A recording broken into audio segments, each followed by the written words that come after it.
friends of the Black Canyon Search and Rescue Team. There's 4 of us who run it. We're a group of volunteers that are working under the direction of climbing rangers. Over the course of my career, I've done a lot of rescues where we've really significantly impacted somebody's survival in bad situations. The Black Canyon epitomizes adventure climbing in North America. There's nowhere else that's this committing. You walk over to the rim and bam, you're 2,000 feet above these walls that are just immense. It's just unbelievable. You go down these really long gullies. Sometimes those gullies have rappels. You're fully committed to then climb the cliff to get out. Some cliffs, like the Painted Wall, is a little over 2,000 feet. As you go down the gully, the river gets louder. And then by the time you're getting towards the bottom, you can't hear your partner. You start climbing, you can't hear on belay, off belay. It roars. There's very few bolts. It's easy to get lost on the cliffs. It's gnarly. It's those things that make you present. I was just really itching for a Black Canyon trip this fall, and Skylar had been keen on this place, and I was in the best climbing shape of my life. We started the approach at 5, got to the base of the route by 6. She led the first pitch, then I led the second pitch, linked it with the third pitch. Start of the 4th pitch, she's on 5-6 terrain, and then she goes to do kind of like a mantle, and as she rocks up onto that mantle, one of her foothold pops. She ends up taking probably a 25 to 30 foot fall, and she hits the ledge like right next to me. She wasn't really breathing. Yeah, I mean, I thought she was dead.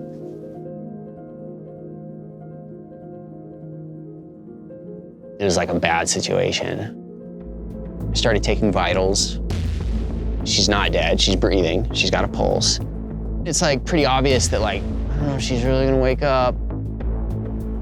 At this point, we're over 1,000 feet below the rim on like a Monday morning at 7 a.m. Like, dude, there's nobody around. Like, I start, we got radios. So I'm like, can anyone hear me? There's nobody there. Decision time. I gotta leave her. Like, there's no one coming. I can go for help, but leave a radio with her. I rappel down, and every minute I'm like, hey, Becca, are you awake? We still had that radio connection. I ran back up the gully. I was running so hard that I started throwing up.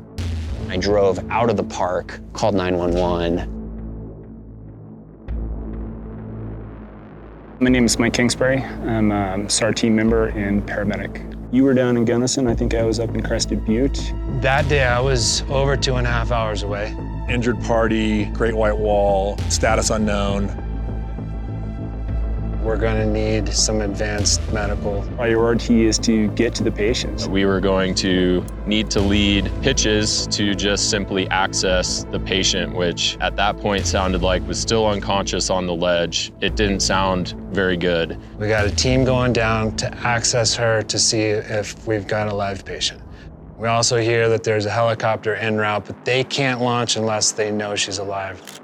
Then another group with the stretcher, they start going down the gully to meet the hasty team once they lower her down. When we got to Becca and we found that, she was still alive and there was still something we could do for her, that was huge for us. The second that it came over the radio, I've got a pulse and patient is breathing.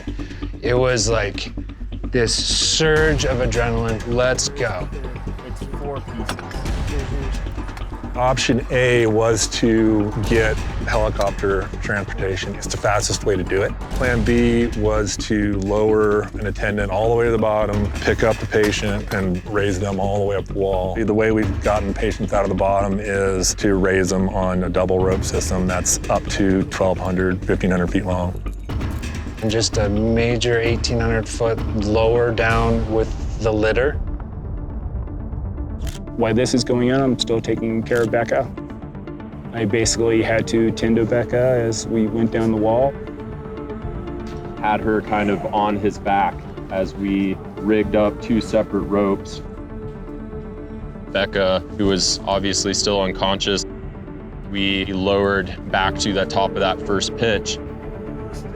To get a helicopter into the bottom of the Black is mega complicated. They've never flown a Black Hawk into the canyons. Is that even an option? I asked them, how hard is it to get a helicopter down there? He's like, oh, that's like 513 free solo because you can't bail, you can't like pull out, it's too narrow. And then it got darker, so we're pressing time, and so it was more and more likely we're going up the wall. By the time the helicopter got her, it was twilight. And they were like, yo, we're gonna pull the plug on this if it gets dark. Like, we're not flying into the canyon. The time was of the essence. Had we chosen to go up the wall with her, that would have been 2 hours of hauling. They literally got to her after the sun set. Our impression was, as they were hovering over the group, that it was happening, that they did have the short haul line coming in. And it was pretty quick as far as when that helicopter came in and got her out. And we were just like, there it is. We were ecstatic that she was still alive when she left us. I didn't really know like the extent of her injuries. There's still a lot of unanswered questions about, is she gonna make it? I did not get lucid for 2 months.